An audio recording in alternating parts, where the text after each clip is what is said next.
Captain Minho stood on the bridge of the Pathfinder and watched the stars. He had been watching them for 3 hours now, waiting for something to happen. His crew was nervous. They had every right to be. "Still nothing on the scanners," said Jinwoo from the navigation station. The young officer's voice was steady, but his hands gripped the edge of his console a bit too tight. "No ships. No signals. Just empty space. Empty space that wasn't empty yesterday," Dr. Yuna added. She moved closer to the main viewport, her reflection ghostly against the darkness outside. "According to every sensor we have, this entire region was clear. Now there are structures out there. Hundreds of them." Minho knew she was right. The gate network had activated 6 hours ago. 247 gates across human space, all coming online at once. It was supposed to be humanity's greatest achievement. The result of 2 centuries of work. Of generation ships crawling across the void at slower-than-light speeds, carrying components and construction crews who would never see Earth again. Of children born in space, who grew old building quantum-paired gates at distant coordinates. Knowing their grandchildren might be the ones to see them, activated dot, and now someone was asking questions. The message had arrived 2 hours after the activation. It came in a language the computer had never seen before, but the translation was clear enough. The Valorian Empire wanted to know who humanity was. They wanted to know how humans had achieved faster-than-light travel without being detected. They wanted to know why there was no record of Earth in their archives. Most importantly, they wanted to know how humanity had appeared in dozens of star systems simultaneously. "They think we teleported," Jinwoo said, reading the message again. "They think we have some kind of technology that can move entire structures across space instantly." "We do," Minho said quietly. "It's just not what they think." Yuna turned from the viewport. "We should respond." "They're waiting." Minho nodded. He had been composing his response in his head for the past hour. How do you explain to a galaxy full of advanced civilizations that humanity never invented faster-than-light drives?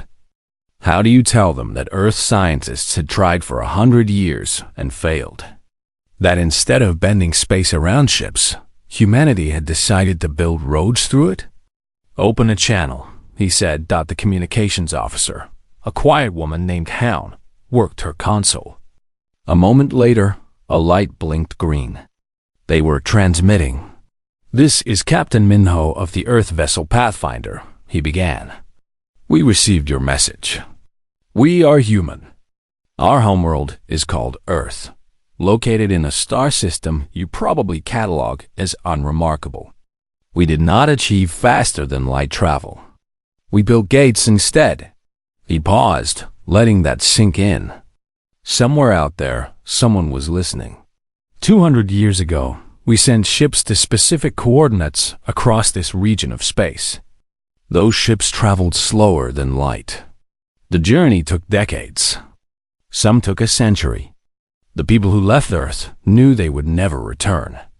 They knew their children would grow up in space, between the stars, working on structures they might never see completed. Minho looked at his crew.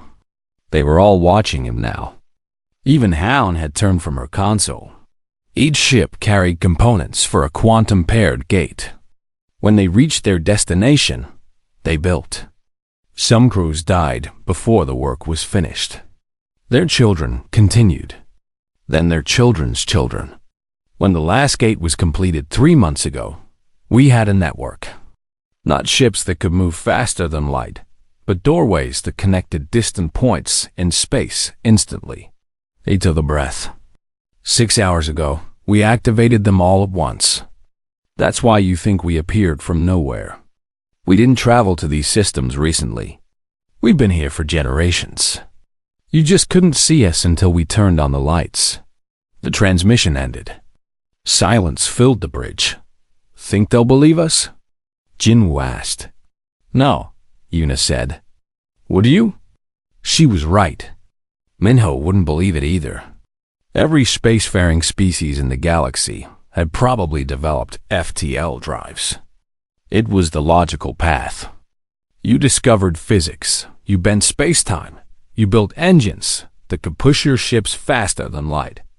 That was how you explored space-time, except humanity hadn't done that.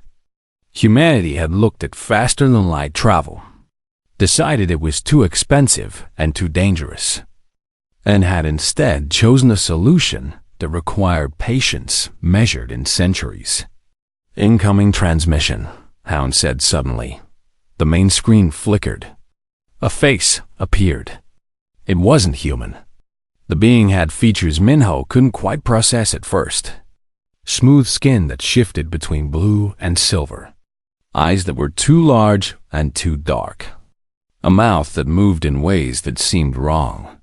But the voice that came through the speakers was calm, professional.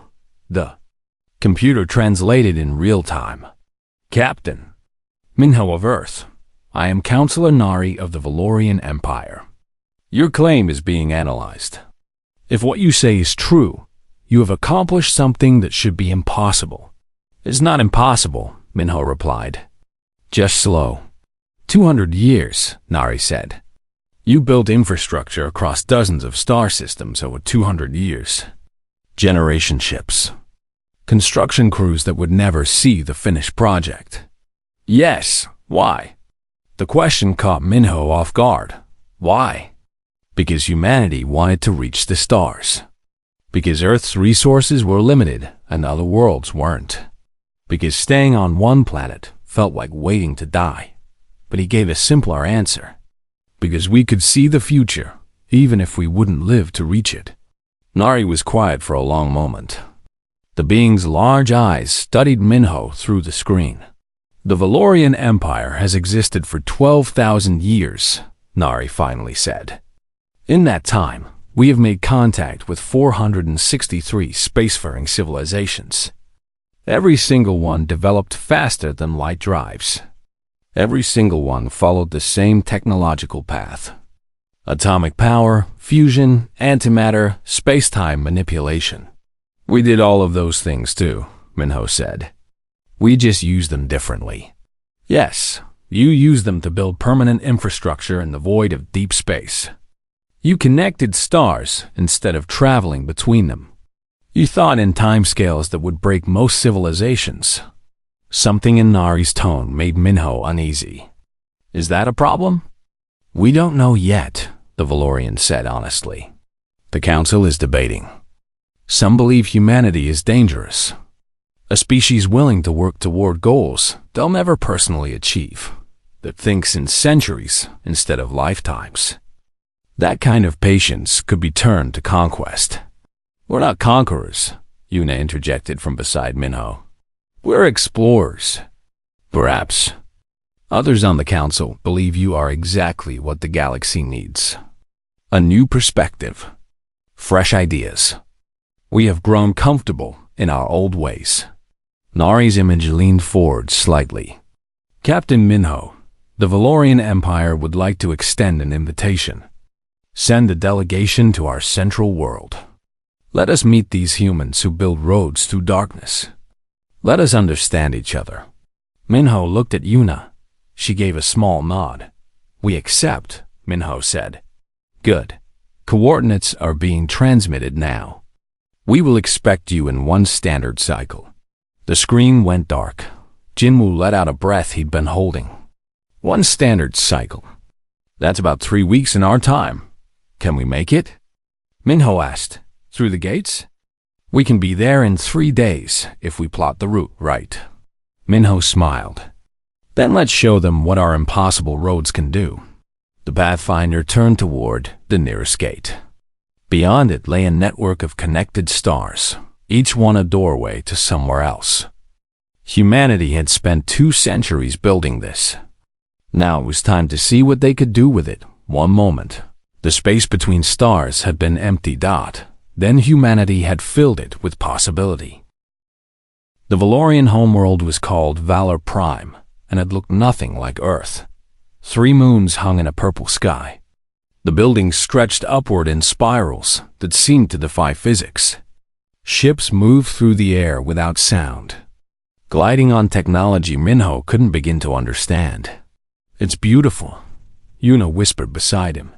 They stood in a massive hall that the Valorians called the Council Chamber. Representatives from dozens of species filled the space. Some looked almost human. Others were so alien that Minho's brain struggled to process them as living beings.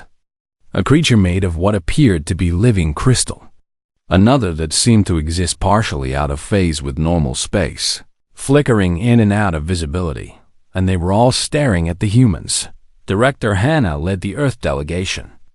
She was a diplomat who had spent her entire career preparing for first contact, though she had expected it to happen very differently. Behind her stood Minho, Yuna, and a young engineer named Taeyun, who understood the gate technology better than anyone alive. "Humans of Earth," a voice echoed through the chamber.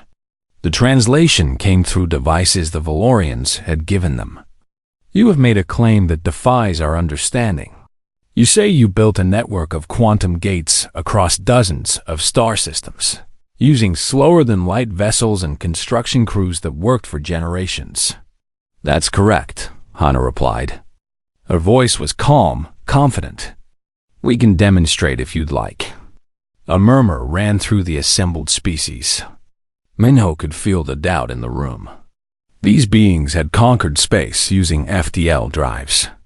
They bent reality itself to cross vast distances. The idea that a primitive species from an uncharted world could outpace them using construction projects was insulting to some, impossible to others. Counselor Nari spoke from a raised platform. "The Council has reviewed your data. Your gate technology is remarkable. But we must understand something. Why did your species choose this path? Surely you attempted to develop faster-than-light drives?" Hana nodded. "We did. For over a century, our best scientists worked on the problem. We tried everything. Warp bubbles, wormhole generation, quantum slipstreams. Nothing worked. Or rather, nothing worked well enough to be safe or practical. So you gave up?" The question came from a being Minho couldn't identify, something with too many limbs and a voice like grinding metal. "No," Hannah said firmly. "We changed our approach. If we couldn't bring our ships to the stars quickly, we decided to bring the stars closer together. We built gates that could connect distant points in space instantly. It would take longer to establish the network, but once it was complete, travel would be instantaneous." 200 years, Nari said softly. "You committed your entire civilization to a project that wouldn't see results for 200 years. "Yes." The silence that followed was heavy. Minho watched the assembled species process this information. He could almost see their thoughts. What kind of species thinks in centuries? What kind of people start projects they'll never finish? A new voice spoke. It came from a tall being with skin like polished metal. "I am Prime Architect Vel of the Mechanist Collective. Your gates violate several principles we believed were fundamental. The energy required to maintain quantum entanglement across stellar distances should be impossible to generate." Taeyan stepped forward. He was nervous but excited. "We don't generate that energy continuously. Each gate has a power core that was constructed using materials harvested from the system it's in. Gas giants for fuel, asteroids for exotic matter. The gates are self-sustaining. They draw power from the local environment." "Show us," Vel demanded. Taeyan looked at Hana. She nodded. The engineer pulled out a small device. "This is a portable gate controller. Our ship, the Pathfinder, is currently in orbit. With your permission, I can establish a temporary gate connection to one of our nearest network points." "Do it," Nari said. Taeyan worked the controls. Above them, the air began to shimmer. Reality folded in on itself, twisting in ways that made Minho's eyes hurt. And then there was a circle hanging in the air, 3 meters across. Through it, Minho could see stars he recognized. The view from a gate point near Alpha Centauri, 4 light-years from Earth. The council chamber erupted in noise. Species that had been silent began speaking all at once. Some in awe, others in fear, a few in what sounded like anger. Silence. Nari's voice cut through the chaos. The noise died down. This is extraordinary. But we must ask the difficult questions. Humans, your technology is impressive. But it makes you dangerous. Hannah's expression didn't change. How so? You can appear anywhere in your network instantly. You can move resources, ships, even armies across vast distances without warning. You built this network in secret, unknown to the galaxy. What's to stop you from using it for conquest? The same thing that stopped us for the past 200 years, Hannah replied. We're not conquerors. We're builders. Every gate in our network was placed in unclaimed space or in systems we found uninhabited. We didn't know you existed until yesterday. Minho could see the doubt still lingering. These species had been part of the galactic community for thousands of years. They had seen wars, betrayals, species that smiled while sharpening knives. He stepped forward. Councilor Nari, you said some on your council believe we're dangerous. Others think we're what the galaxy needs. Let us prove which is true. Give us a challenge. Something your technology hasn't been able to solve. Let us show you how we think. The chamber went quiet again. Nari's large eyes fixed on Minho. A challenge? Yes, a real problem. If we solve it, you'll know we're here to help, not harm. If we fail, you'll know our methods have limits. Nari looked around the chamber, silently consulting with other council members. Finally, she nodded. Very well. There is a situation. A Valorian mining outpost on a world we call Keth. 3 days ago, a cosmic radiation storm engulfed the system. Our sensors show the colony is intact, but we cannot communicate with them.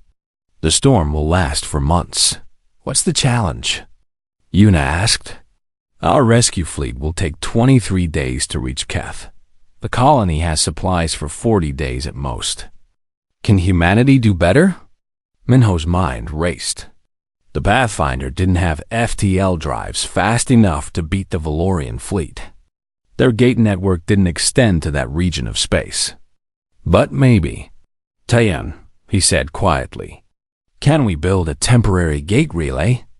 The engineer's eyes widened. In theory, we'd need to deploy portable gate modules in sequence, each one connecting to the last. It would be like hopscotch across space. How long? If we push it, 3 days. Maybe 4. Minho turned back to Nari. We accept your challenge. Give us the coordinates to Keth. We'll have people on the ground before your fleet launches. Another murmur ran through the chamber. This time, it sounded less skeptical, more interested. You have 3 days, Nari said. After that, we launch our fleet regardless. If you fail, those colonists will die waiting for help that came too late. We won't fail, Hannah said. The Earth delegation left the chamber quickly. They had work to do. On the Pathfinder, Minho gathered his crew. Jinwoo pulled up star charts. Taeyeon started calculating the gate relay sequence. Yuna began preparing medical supplies for the colonists they'd rescue. This is insane, Jinwoo said, but he was smiling. We're going to build a road across space in 3 days. That's what we do, Minho replied. We build roads where there weren't any before. Outside the ship, the galaxy watched. Humanity had arrived with impossible claims and impossible technology. Now they would either prove themselves or fail spectacularly. But Minho wasn't worried. Humanity had spent 2 centuries building something impossible. 3 days was nothing. The Pathfinder's engines ignited. They had a rescue to perform and a galaxy to impress. The space between stars wasn't empty anymore. It was full of humans who refused to accept limitations. The first portable gate deployed 16 hours into the mission. Minho watched through the Pathfinder's view screen as the small device activated, creating a doorway back to their nearest network point. It was working. Distance from Earth to current position, 42 light years, Jinwoo reported. Next jump calculated.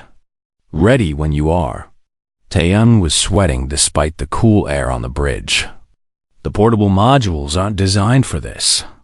They're meant for short-range connections, maybe a few light hours. We're stretching them across light years. Will they hold?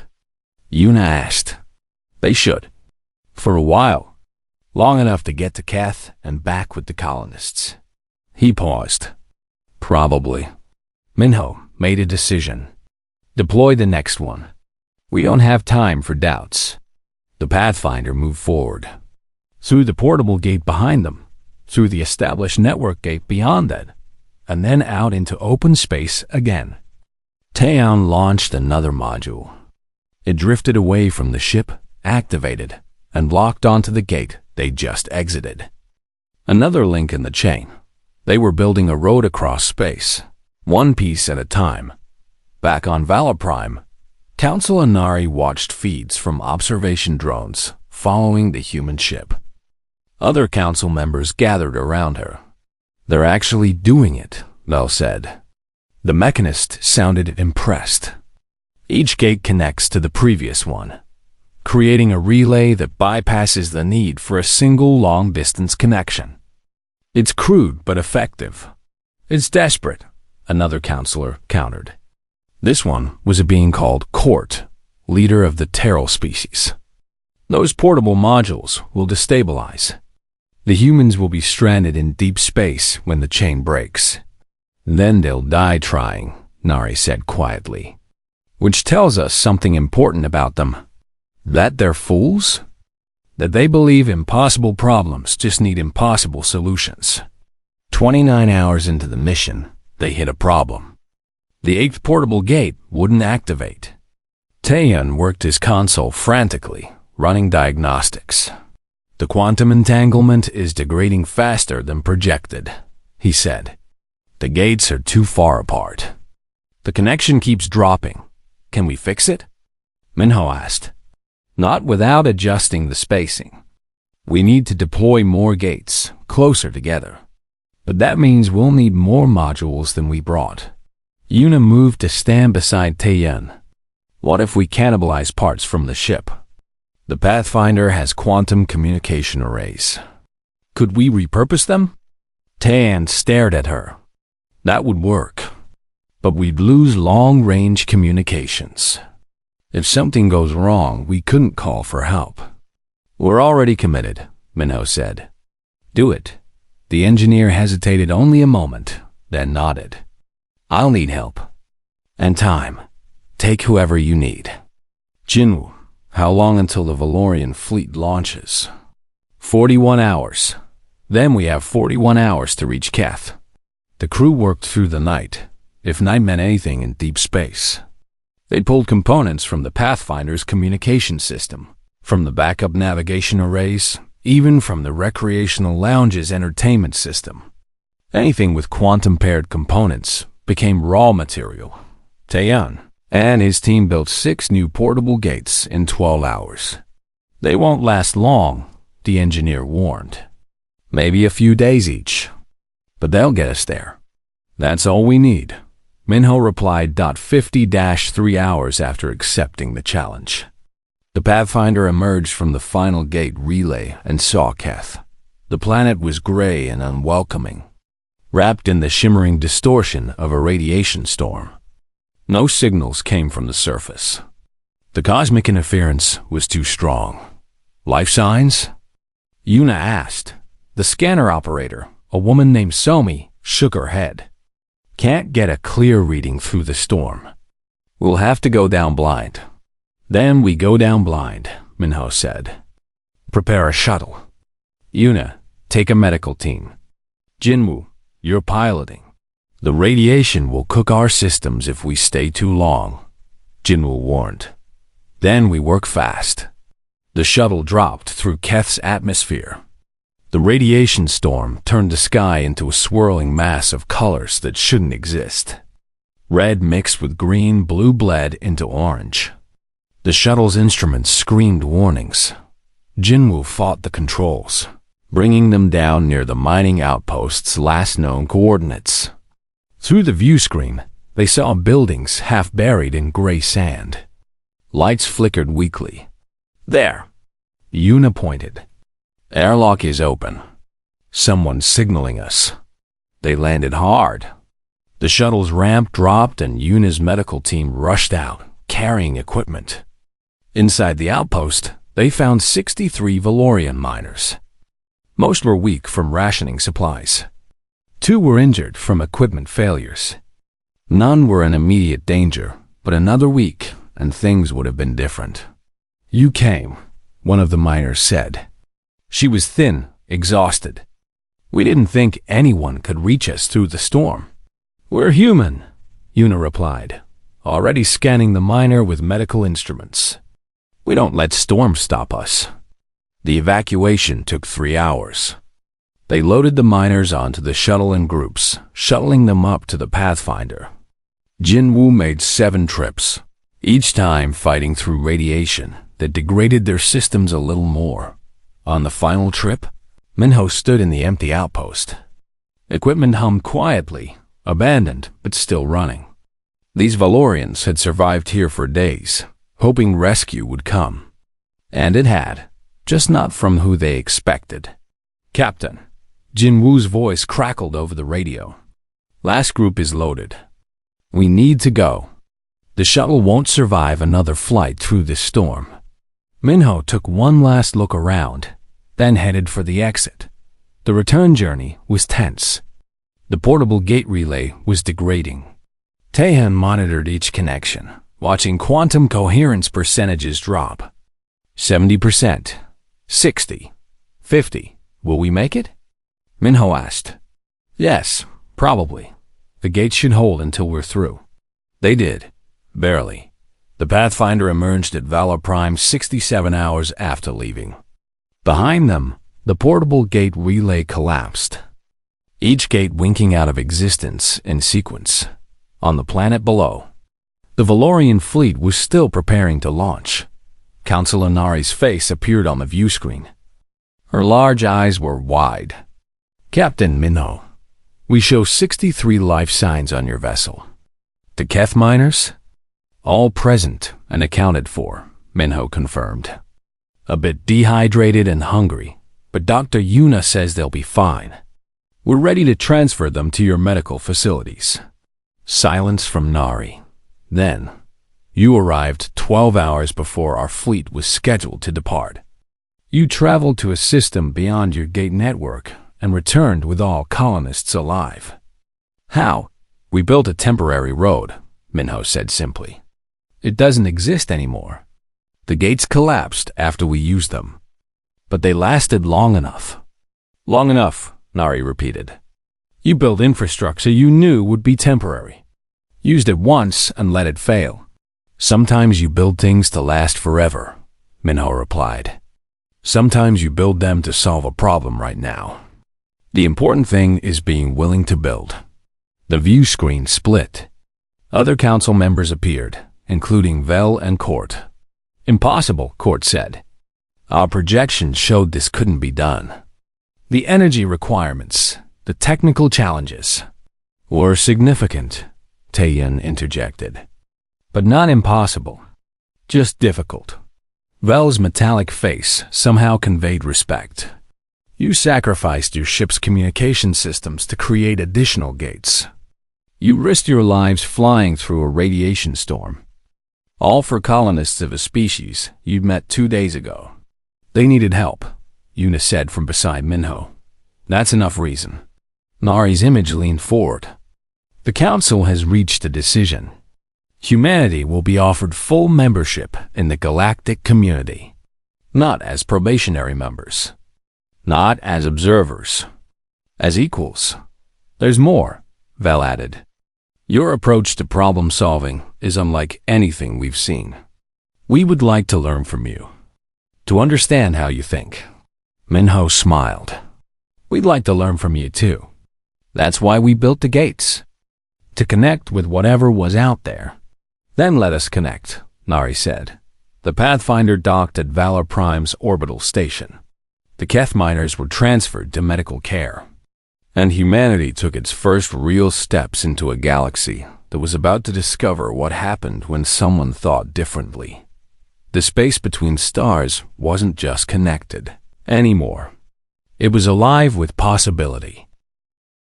6 months after first contact, humanity was everywhere.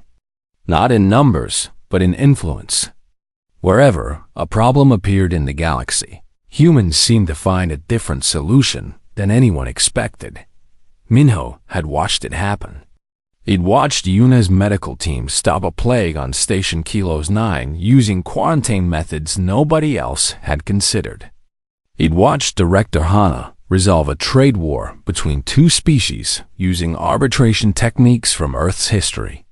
He'd watched young engineers like Tayan show ancient civilizations new ways to use old technology. Now, he stood in a conference room on Valor Prime, looking at a problem nobody knew how to solve. "Show me again," he said. Councilor Nari activated a holographic display. A map of the galactic arm appeared, covered in colored zones. These are the established territories of the Council species. Notice anything? Minho studied the map. They haven't changed in a long time. 12,000 years, Nari confirmed. This is the same territorial map we've had since the last major conflict. No species has expanded. No new colonies have been established beyond these boundaries. Why not? Because we're comfortable. We have enough resources, enough space, enough of everything. There's no need to expand, so we don't. Nari's large eyes looked sad. And without expansion comes stagnation. Our technology hasn't advanced significantly in 3,000 years. Our art and music are recycled versions of ancient works. Our philosophy is just commentary on commentary on commentary of ideas from ages past. Yuna entered the room, carrying data pads. She'd been meeting with Valorian medical researchers. The galactic community is dying, she said without preamble. Not physically, creatively. I've been reviewing their medical journals.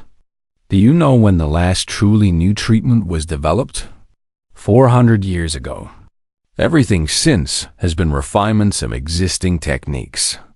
A young scientist named Minji followed Yuna into the room. She was human, fresh from Earth, and she'd been studying in the Valorian archives for weeks. It's worse than that. I've been analyzing the pattern. Every species in the galaxy followed the same technological path. Atomic energy, fusion, antimatter, FTL drives. Same sequence, same order, every time. Like a script, Minho said. Exactly like a script. There's an optimal path to advancement, and everyone follows it. But following the same path means arriving at the same destination. There's no innovation because there's no deviation. Nari didn't argue. This is what some of us feared. Why some on the council opposed human membership. You represent chaos in an ordered system. Chaos. Minho raised an eyebrow. Unpredictability. You built gates instead of FTL drives. You solve problems using methods we'd never consider. Every time we think we understand how humans will approach something, you surprise us. Nari gestured at the territorial map. But perhaps chaos is what we need. Before Minho could respond, an alarm sounded. Emergency alerts flashed across displays throughout the building. What's happening? Yuna asked. Nari worked her console rapidly. Her calm demeanor cracked. Pirates. A coordinated attack on multiple shipping lanes. They're using stolen Valorian military vessels. Can't your defense fleet stop them? Minji asked. Our fleet is designed for territorial defense. We haven't fought a mobile threat in centuries. The pirates move too fast, hit too many targets. By the time we respond to one attack, they've already struck somewhere else and fled. Minho looked at the tactical display showing the pirate attacks. His mind raced, falling into old patterns. He'd trained as a military officer before becoming an explorer. Earth had conflicts, wars over resources, territorial disputes, ideological differences. Humanity knew how to fight people who fought dirty. "You need a convoy system," he said. "A what?" "Don't spread your forces trying to protect everything. Group your ships together and protect the groups. The pirates will either have to attack a defended convoy and risk losing, or they'll leave those ships alone." "That means abandoning solo vessels," Nari objected. "Solo vessels are already being attacked. This way you reduce targets and concentrate protection." Minho pulled up Earth's historical records. "We used this strategy on Earth's oceans centuries ago, against pirates who attacked merchant ships." Vel, the mechanist, appeared on a communication screen. "I've been monitoring this discussion. The human suggests we intentionally limit our own flexibility." "No," said a new voice. Admiral Deho entered the room. He commanded Earth's growing defense fleet, small but increasingly respected. "He suggests we adapt tactics to match the threat. The pirates are fast and unpredictable, so we make them predictable by limiting their valuable targets. And if they simply wait and attack later?"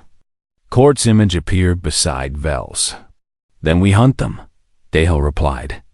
"Another tactic from Earth: mutual defense pacts.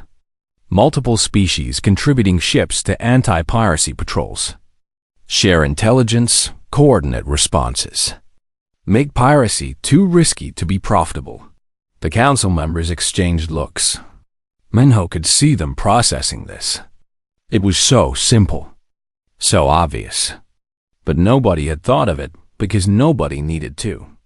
The galaxy had been peaceful for so long that they'd forgotten how to fight asymmetric threats. "Implement it," Nari decided. "Admiral Deho, coordinate with our military command." "Captain Minho, I want human advisors embedded with our fleet." Over the following weeks, the pattern continued. Problems emerged and humans found solutions that seemed obvious in hindsight but revolutionary in practice. A mining dispute between two species nearly triggered a war. Director Hana introduced the concept of binding arbitration with neutral mediators. The dispute was resolved in 3 days. A dangerous virus evolved on a transport ship, affecting multiple species. Dr. Yuna's team didn't just search for a cure. They analyzed how the virus spread through the ship's social networks, which species interacted most frequently, who went where and when. They implemented targeted quarantine zones based on behavior patterns, containing the outbreak before it spread beyond 3 decks. A manufacturing station faced an efficiency crisis. Taeyan didn't suggest better technology. He suggested rotating shift workers to prevent fatigue, implementing quality control checks at multiple stages, and creating feedback systems so workers could report problems immediately. Productivity increased by 30%. "You make it look easy," Nari said to Minho during one of their regular meetings. "Every problem we bring you, humanity finds an answer." "We don't have better technology than you," Minho replied. "We just have different experiences." Earth wasn't unified. We had hundreds of nations, thousands of cultures, countless different approaches to the same problems. Some worked better than others. We learned from all of them. "While we grew uniform," Nari said quietly, "the galactic community is ancient and vast, but we all think the same way, follow the same patterns. When you've lived in comfort for 12,000 years, you forget there are other ways to do things." Minji entered with urgent news. "I found something in the archives. Something I think you need to see." She displayed historical records dating back 10,000 years. There was an event called the Hollow Swarm Invasion, a machine intelligence that nearly destroyed the galaxy. It took hundreds of species working together to drive them back. I know this history, Nari said. The war lasted a century. Billions died. We won, but barely. Look at the casualty patterns, Minji pointed to the data. The species that survived best were the ones that adapted fastest, changed tactics, tried new strategies. The ones that stuck to traditional warfare suffered the worst losses. Why does this matter now? Yuna asked. That war ended 10,000 years ago. Because the swarm was never destroyed, Minji said. Only driven away. And according to these astronomical observations, something is moving through deep space toward the galactic rim. Something big. Something that matches the swarm's energy signatures. The room went silent. They're coming back, Nari whispered. My NHO looked at the data, his mind already working. The galaxy faced a threat it had barely survived before. And now that galaxy was stagnant, comfortable, unprepared. But humanity had just arrived. And humanity specialized in doing the impossible. The Hollow Swarm arrived 3 months after Minji's discovery. They came from deep space, a fleet of machine vessels that blotted out the stars. Ships built from harvested worlds, powered by stolen suns, controlled by an intelligence that saw organic life as inefficient matter to be recycled. The galaxy mobilized. Every species contributed ships. The Valorian fleet, the Mechanist Armada, the Terral Defense Forces, and hundreds of others. Earth sent everything they had. 12 destroyers, 30 frigates, and the Pathfinder. Now refitted as a command vessel, Admiral Deho stood in the Fleet Command Center on Valor Prime, looking at tactical displays that showed 1,000 Allied ships forming a defensive line at the galaxy's edge. Beside him, Counselor Nari coordinated with other species leaders. We hold the line here, Vel said through the communication network. The same strategy that won the war 10,000 years ago. Mass our forces, meet them head-on, hold until they break or we do. No, Minho said. Every head in the command center turned toward him. No? Court's voice carried disbelief. Captain, this strategy was proven in the last war. It's our only hope. It's the same strategy, Minho replied. And the swarm knows it. They fought this battle before. They've had 10,000 years to analyze what went wrong, to prepare for how you'd respond. If you do exactly what worked last time, they'll be ready. Then what do you suggest? Nari asked. Minho looked at the tactical display. 1,000 ships facing an enemy fleet 10 times that size. Traditional warfare said you couldn't win. But humans didn't always fight traditional wars. We don't hold a line. We redefine the battlefield. Director Hannah stepped forward. She'd been working with civilian leaders across the galaxy. We evacuate threatened worlds through the gate network. Every planet in the swarm's path, we pull the population out before they arrive. They get nothing to harvest. We use hit-and-run tactics, Admiral Deho added. Small strike forces that jump in through gates, hit targets, and jump out before the swarm can respond. We don't fight their main fleet. We bleed it. Taeyun activated a display showing gate positions. We expand the network. Build emergency gates behind the swarm's advance. Cut off their retreat. Make them fight in a space we control. This is madness, Court said. You want to abandon our worlds? To run from the enemy? I want to save your people, Minho replied. Worlds can be reclaimed. Populations can't be resurrected. And while we're saving them, we make the swarm fight on our terms, not theirs. Nari was quiet for a long moment. Finally, she spoke. 10,000 years ago, we won by throwing our forces against theirs until one side broke. Billions died. Entire species were lost. Perhaps it's time to try something different. The Council will never approve this, Val warned. Then, we don't ask the Council, Nari said. We act. The evacuation began. Through humanity's gate network and hastily constructed new gates, entire planetary populations poured through to safe worlds deeper in the galaxy. Millions of beings who had never seen a human before walked through doorways built by human hands, guided by human coordinators.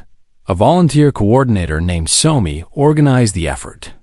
She worked 18-hour days, managing logistics that would have been impossible without the gate network.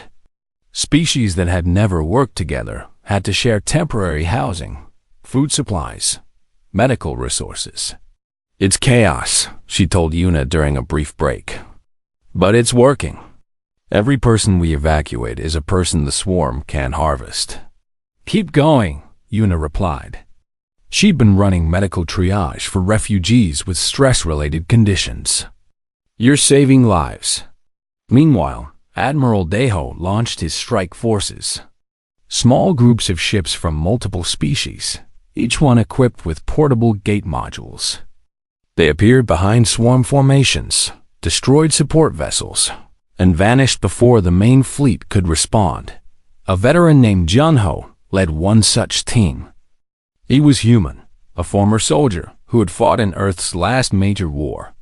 Now he commanded a mixed crew of Valorians, mechanists, and 3 other species. "Target acquired," his weapons officer reported. "A swarm harvesting ship, isolated from the main fleet." "Hit it and run," Junho ordered. They did. Missiles launched, the harvester exploded, and the strike force jumped through a portable gate before swarm interceptors arrived. 7 hits like that in 3 days.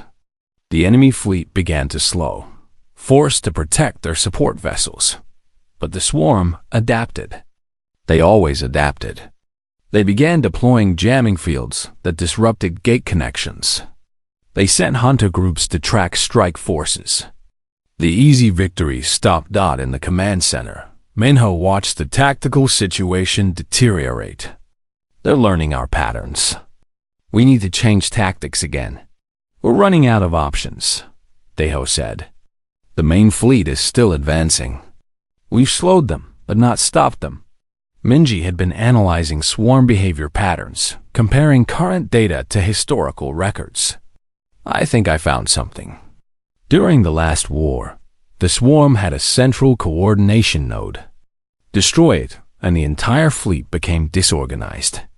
They learned from that.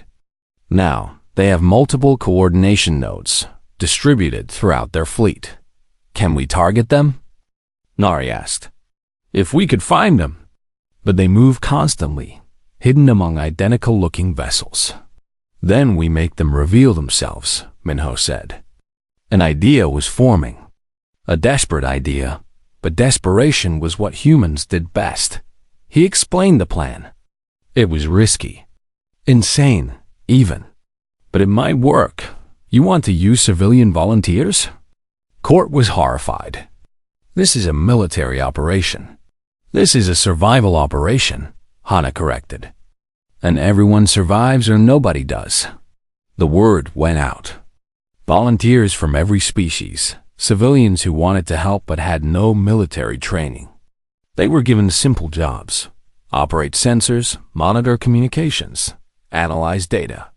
Thousands of eyes looking for patterns in the chaos, and they found them.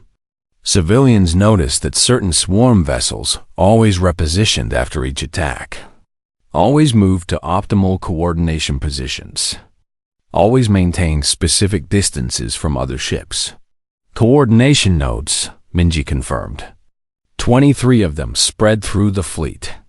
The civilians found them. Admiral Deo assembled the largest strike force yet, not to destroy the entire enemy fleet, but to hit all 23 coordination nodes simultaneously. It would require perfect timing, overwhelming force. "And luck. We probably won't all come back," Jono told his crew before the attack. "Then we make it count," his weapons officer replied. The strike forces jumped. Through gates that materialized across the battlefield, ships appeared next to coordination nodes. For 3 minutes, the galaxy's combined firepower focused on 23 targets. 19 were destroyed. 4 survived, but damaged. The hollow swarm fleet went dark. Individual ships continued fighting, but without coordination, without central intelligence. They were just machines following simple protocols. The Allied fleet closed in. It took 6 more days to destroy or disable the remaining swarm vessels. 6 days of hard fighting. Ships were lost. People died. But the galaxy survived. In the aftermath, Councilor Nari addressed a gathering of every species that had fought. The transmission reached billions across hundreds of worlds. One moment the space between stars was empty, she began. Then humanity appeared. They didn't conquer space. They connected it. They built roads where we saw only void. They found solutions where we saw only problems. Nari looked directly at the human delegation. 10,000 years ago, we defeated the swarm by throwing everything we had against them. This time, we won by fighting differently, by thinking differently, by accepting that the impossible just requires a different approach. She paused. Humanity taught us this, not with weapons or technology, but with perspective. They showed us that stagnation is death, that comfort is dangerous, that the space between stars was never empty. It was full of possibility. We just stopped looking. Minho stood with his crew on the Pathfinder. Through the viewport, he could see reconstruction beginning. Gates being built to reconnect displaced populations. Ships from a dozen species working together. Did we do the right thing? Yuna asked quietly. We did what needed doing, Minho replied. Same as always. Taeyan was already working on plans for the next generation of Gates. Hana was coordinating humanitarian efforts. Jinwoo was plotting routes for exploration into regions the galaxy had abandoned centuries ago. Humanity had filled the space between stars with gates. Now they were filling it with something more valuable, hope. The hope that tomorrow could be different than yesterday. That impossible problems had solutions waiting to be found. One moment, the space between stars was empty, and then it wasn't.